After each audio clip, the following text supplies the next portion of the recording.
Hello, and welcome to the English Deep Dive. I am so glad you are here today, because we are going to master the invisible part of the English language, politeness. Let me ask you a question. Have you ever been in a shop or a restaurant in the UK? You asked for something clearly and grammatically, but you felt that the other person was slightly cold to you. Perhaps you said, "I want a coffee," or "give me the menu." You used the word please, but you still felt that something was wrong. I call this the directness trap. In many languages, being direct is a sign of honesty and efficiency. But in British English, being too direct is a sign of being rude or worse, uneducated. We use softeners to create a social distance that is respectful and sophisticated. If you don't use these softeners, you sound like a bossy robot. Today, we are going to perform social surgery on your English. This is a 45-minute intensive masterclass on British politeness. We will learn the 3 pillars of indirect speech. We will master the art of hedging. And we will learn how to make requests that people want to answer. Then, we will engage in a massive 60-sentence shadowing marathon to build your polite reflex. Finally, we will listen to a story about a social disaster in London that happened because of one missing softener. Are you ready to sound more like a native and less like a tourist? Let's begin. Part 1. Pillar 1. The magic of modals. Could and would. In the UK, we almost never use the imperative mood, orders. We don't say, "open the door." We use modal verbs to turn the order into a suggestion instead of, "can I have?" which is okay but basic. Use, "could I possibly have?" instead of, "I want." Use, "I would like," or even better, "I was wondering if I could." The more words you add to the beginning of your request, the more polite and professional you sound. It is a strange rule, but it is the soul of our etiquette. Let's practice 10 power softeners to warm up. Repeat after me with a gentle, rising intonation. Could I possibly grab a flat white, please?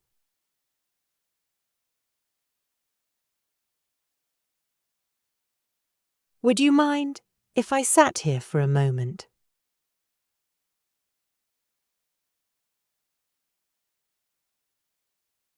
I was wondering if you had a table for 2.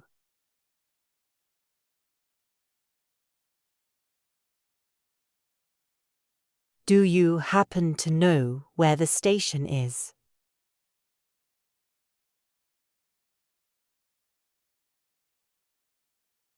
I'd be very grateful if you could help me with this.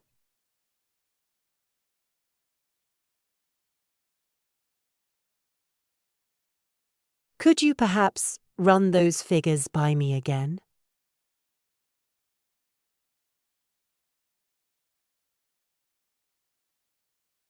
Would it be okay if I arrived 10 minutes late?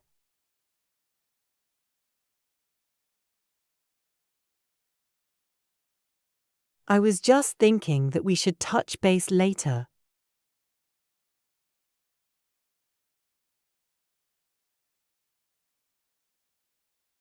Might I suggest a slightly different approach?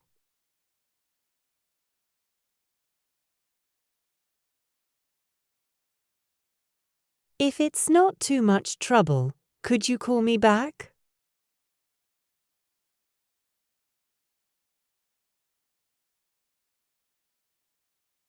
Part 2. Pillar 2. The Art of Indirect Questions. Native speakers love to hide their questions inside other sentences. This is called embedded questions. Direct. What time is it? Too sharp. Indirect. Do you happen to know what time it is? Soft and native. Direct. Where is the toilet? A bit basic. Indirect.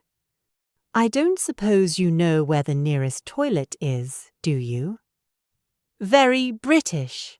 Let's practice 10 indirect injections. Shadow. Me. I was wondering what time the meeting starts.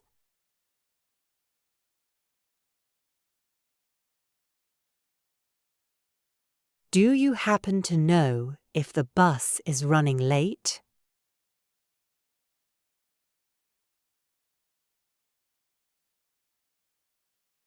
Could you tell me how to get to the city centre? Is less than #7. 0 is greater than. I don't suppose you have a spare pen, do you?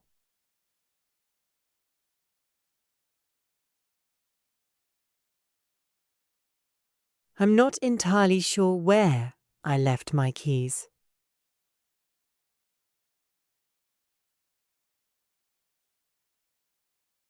Would you mind telling me how this works?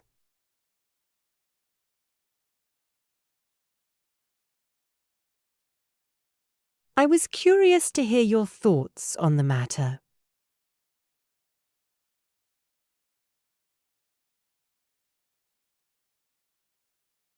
Do you think you could possibly send that email?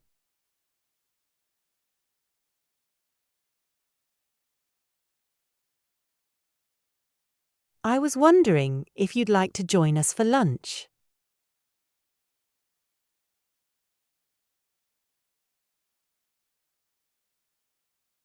I'm afraid I didn't quite catch what you meant.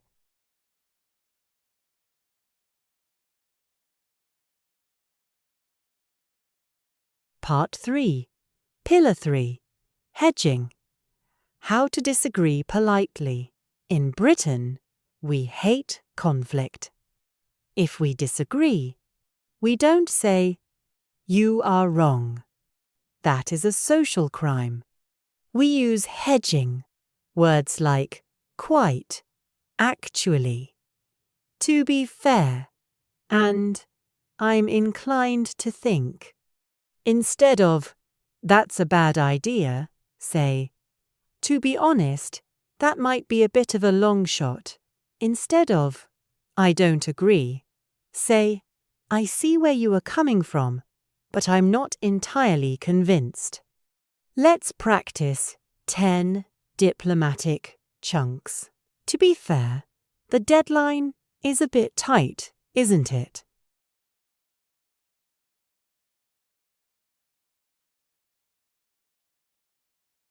Actually, I have a slightly different perspective.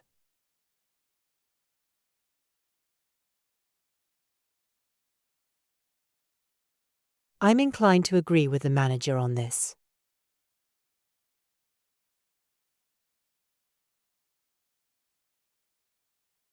In my humble opinion, we should focus on the quality.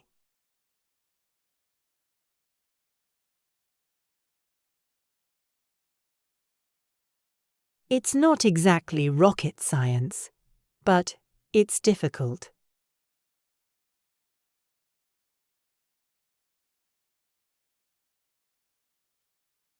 I'll definitely bear that in mind. Thank you.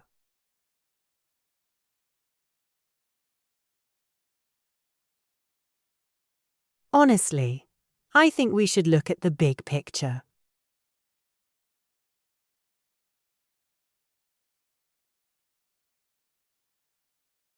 I'm struggling to get my head around this new policy.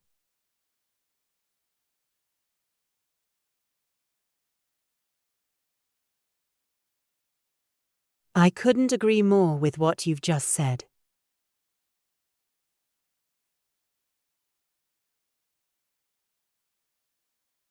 That sounds like a fantastic idea, but is it sustainable?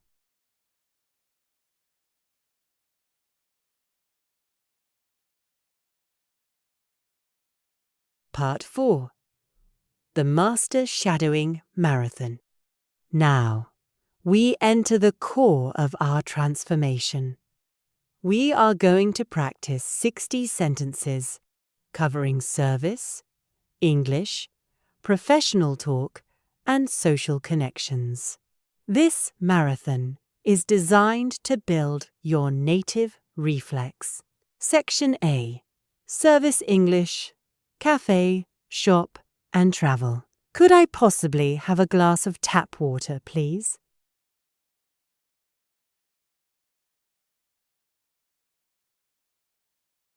Do you happen to have any dairy-free options?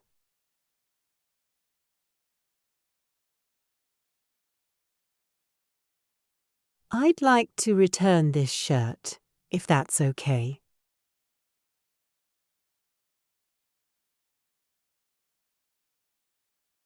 Could you tell me which platform the train is on?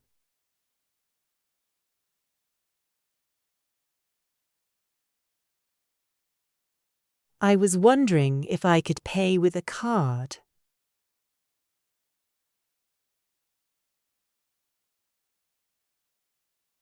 Is it all right if I leave my bag here for a second?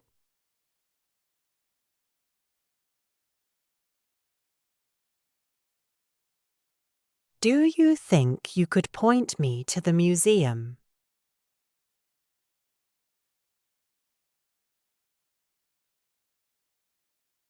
Cheers for the help. I really appreciate it.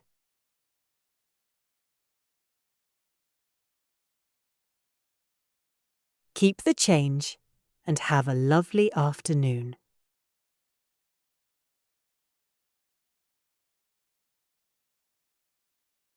I'm terribly sorry to bother you, but I'm lost.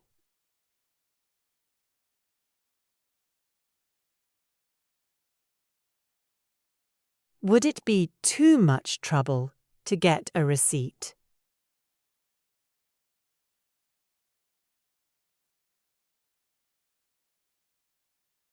Do you happen to know what time you close tonight?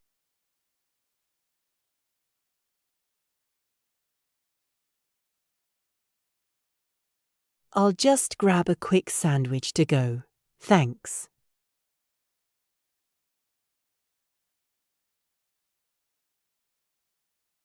Actually, I'd rather have the apple juice, please.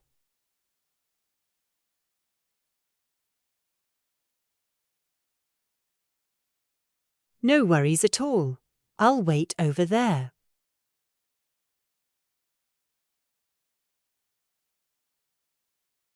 Could I possibly get the bill when you're ready?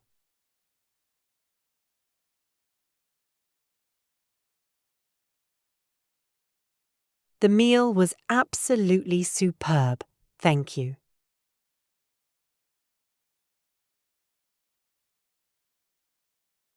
I was wondering if service is included in the price?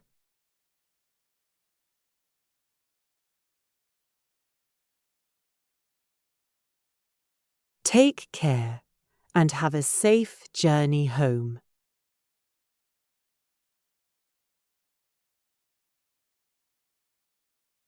See you later.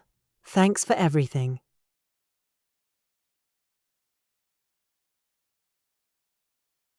Section B. Professional Office and Meeting Etiquette. I'd like to kick off the meeting by reviewing the agenda.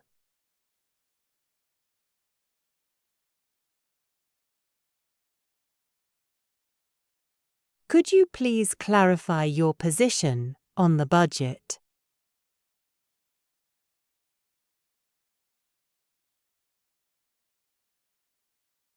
I'll get back to you with a full update by Friday.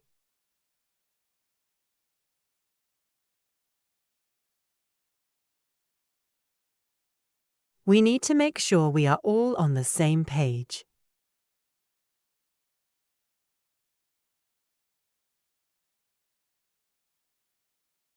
I'm happy to take the lead on this project if you like.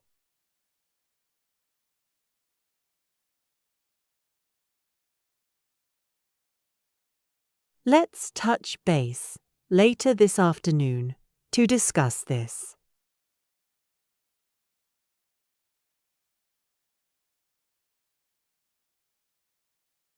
I'm afraid I have to disagree with you on that point.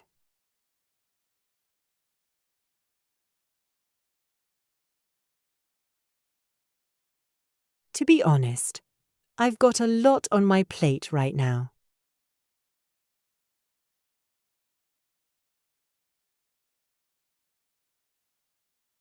Could you run those figures by me one more time?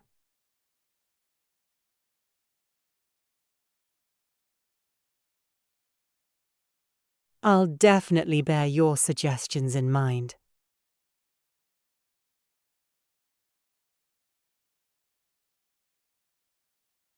We should prioritize quality over speed in this case.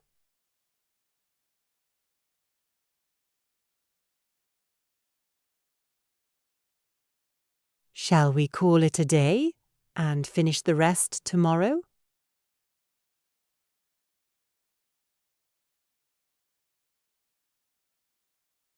I'm absolutely swamped with emails this morning, sorry.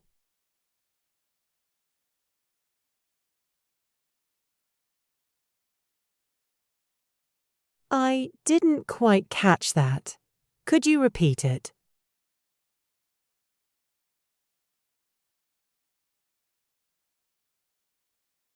To cut a long story short, the presentation was a success.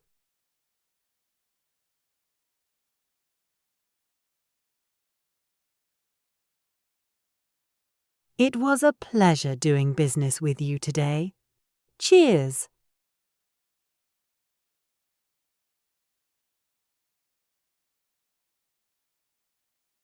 We need to look at the big picture before we decide.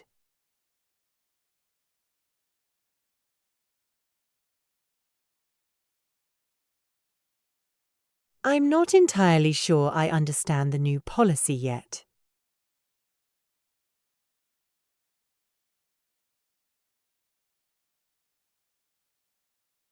Could you please tell me who is in charge of this?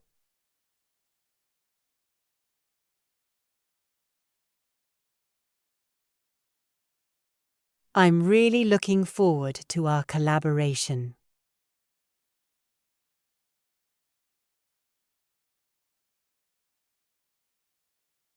Section C. Social confidence and opinions. In my humble opinion, we need a fresh perspective.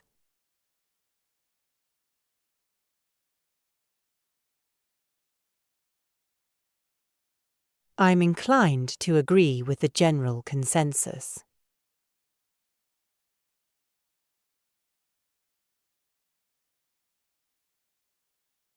It's a highly controversial topic, don't you think?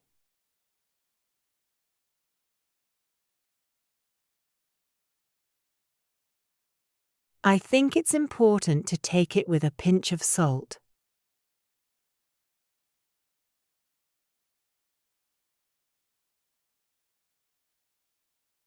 The situation is getting a bit out of hand, isn't it?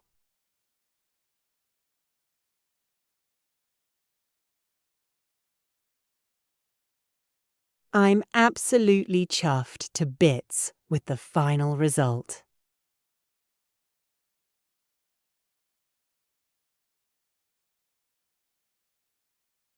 I was completely taken aback by her sudden reaction.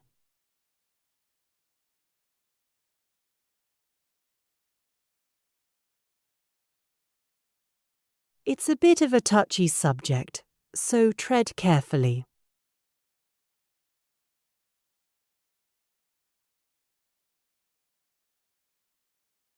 Honestly, I think it'll be a walk in the park for you.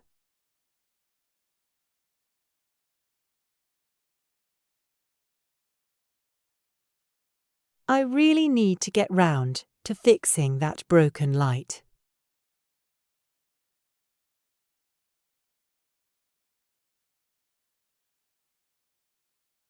I was blown away by the quality of your performance.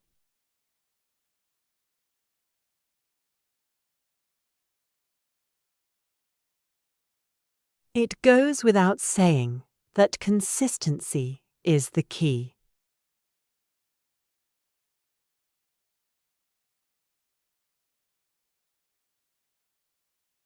I'm over the moon that you've decided to join us.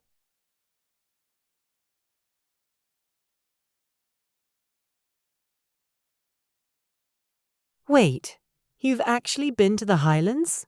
Brilliant.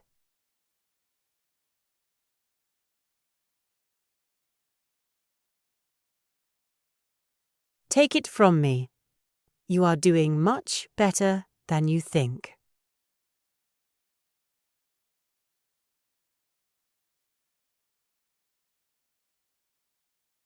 I'm so proud of how far you've come with your English.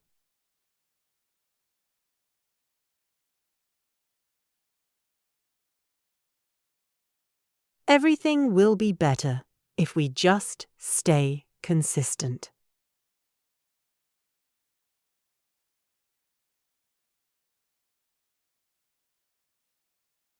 Honestly, I think you've made an exceptional decision.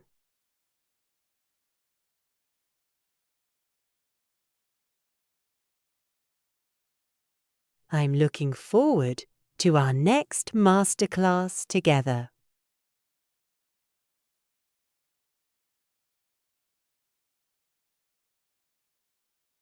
You are no longer a student. You are a native speaker in spirit.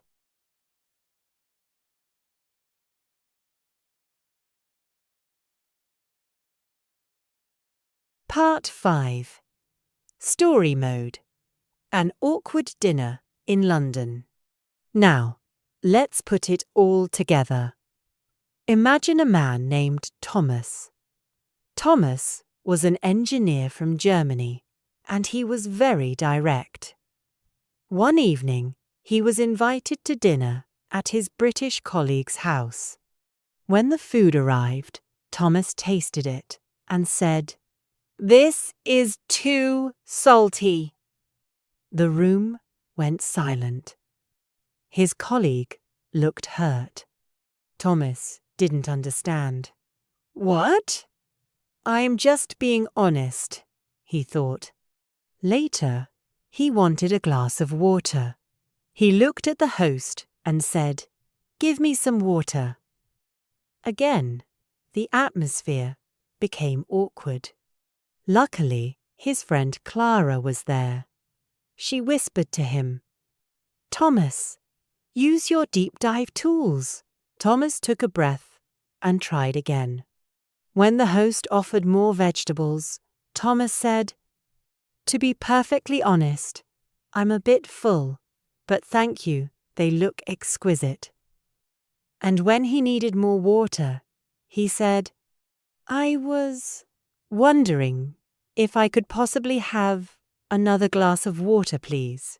The host smiled and said, "Of course, no worries at all." Thomas realized that being polite wasn't about being weak, it was about being a master of social energy. He wasn't just Thomas the engineer anymore. He was a professional communicator. He was over the moon. Part 6. Your 30-day Polite Speaker Challenge. If you want the same respect as Thomas, you need a daily system. Here is your challenge for the next 30 days. Number 1. The wondering habit. Today, every time you want to ask a question, start with, "I was wondering if," or "Do you happen to know?" Number 2. the falling note. Practice ending your polite sentences with a falling intonation to show authority, not nervousness. Number 3. The shadowing workout. Watch this video twice a week and repeat the marathon sections with full acting energy. Number 4. The accountability comment. Tell us in the comments which softener you are going to use today. Part 7. The Rapid Fire Politeness Quiz. Let's check your reflex. I will say the rude, direct phrase, and you must say the polite British version. Give me a coffee. Could I possibly grab a coffee, please? I don't agree. I'm inclined to disagree with that point. Where is the bus? Do you happen to know where the bus stop is?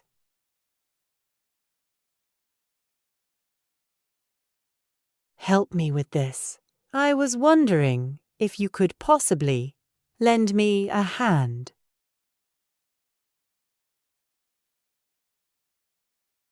I will do it later. I'll get round to it later this afternoon. Conclusion. Excellent work today. You have just completed a massive 45-minute masterclass on the heart and soul of British communication. You have practiced 60 sentences and learned the secret art of powerful politeness. Remember, the goal is not to be a perfect robot. The goal is to be a sophisticated human who respects others and commands respect in return. I have a small task for you. Write a polite request in the comments for something you need today. I will read and reply to every single one. Don't forget to like this video, subscribe to the English Deep Dive, and share this with a friend who sounds a bit too direct in English. I am so incredibly proud of your work today. Keep practicing, stay brave, and master the art of British speech. I will see you in our next lesson. Goodbye for now.